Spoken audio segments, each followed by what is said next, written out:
Hey everybody, what is going on? It is Dunbar Snackbar here with some MLB 13 to show, and we've got some more Lou Gehrig gameplay coming your way right here as we face the Baltimore Orioles. Look at that, Yankees have been on fire, 10-2 to start the season off here. I think Lou Gehrig has actually been a big part of that.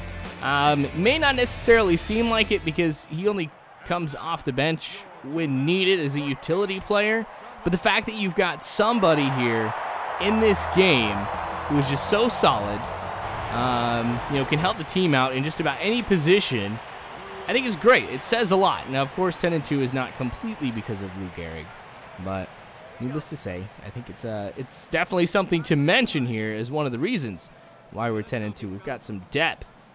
So Lou Gehrig comes up to the plate here to be able to start things off against another team from the AL East.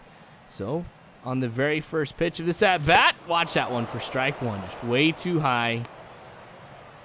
Glad I'm kind of laying off those a little bit more. So that might set up something pretty good for us here on the next pitch, because I know whenever I throw a ball to start things off, I feel like I have to come back with the strike. All right, so this one, yeah, I swung at it, and that's a ground ball over to second, so Lou Gehrig will be out at first. So in this game, I'm playing right field, which I don't think that's necessarily where you should put Lou Gehrig. I think he probably would be better off in left, but because of the situation, we got Coco Crisp in left. In center, we got Curtis Granderson. Right? Lou Gehrig. I mean, it's not what I would consider ideal, but I would not sit down Curtis Granderson, nor would I go ahead and sit down Coco Crisp.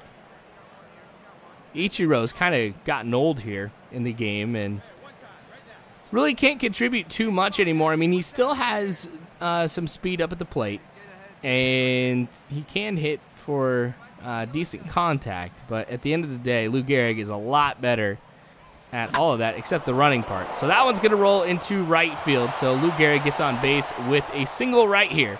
So it's kind of nice that in this game I do have a hit. I always feel that it would be terrible if I come off the bench. I'm starting a game, but, coming off the bench like I usually do, not get anything. Try to steal second, and I am able to do that. So I've got some speed on the base pass. It's something I've been investing in a lot lately. Trying to get my speed up. Like I said, it's really paying off right now. Got a very good jump on that one. Just head over to second, no problem at all. Going head first. All right, fourth inning, full count. Going to be a walk, so I'll get a chance to go over to third base. All right, so now that I'm on third, I got a good chance to be able to come home. Bases are loaded. And 0-2 count now. So got to make sure this one's a decent enough hit. All right, that's good. Because I wanted to make sure that it wasn't going to be like a deep fly ball or anything like that. Because if I start going, then I got to come back, tag up, and yeah, and then there's all that. So coming up to the plate again, playing right field. There's not too many fielding opportunities for me to be able to show, so I apologize.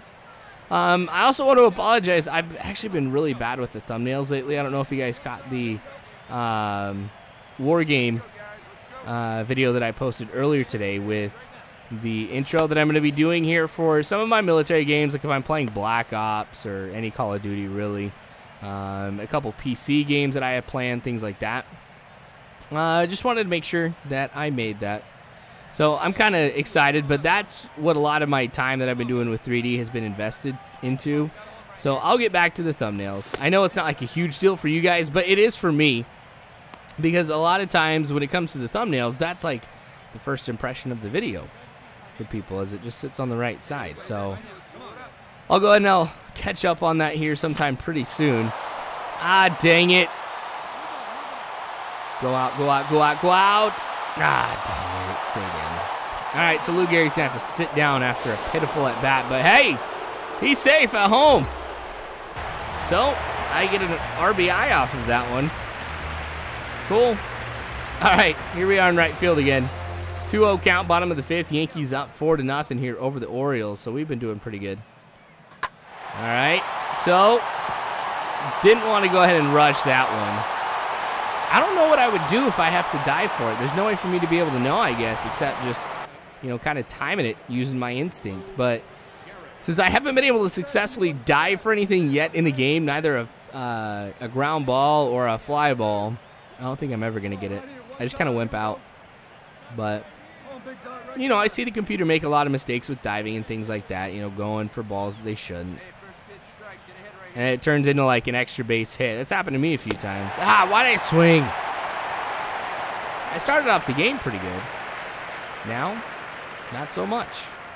Still 4-0 here in the top of 7. 0-1 count to Gehrig. That one just barely goes off the bat. Hit into a fielder's choice. So that's not going to help me out at all. Kind of lucky I prevented the double play. But that's going to be it. Really nothing for Lou Gehrig after that. So kind of a short video here. Just a little over 6 minutes. But again, we come away with the win. So thanks for watching. I sure do appreciate it. More Lou Gehrig, of course, to come a little bit later on. So make sure you subscribe if you haven't already. You can follow me on Facebook, Twitter, all that great jazz. All I got to do is check the description below. But thanks again, you guys. I sure do appreciate it. And as always, I hope you have a good one.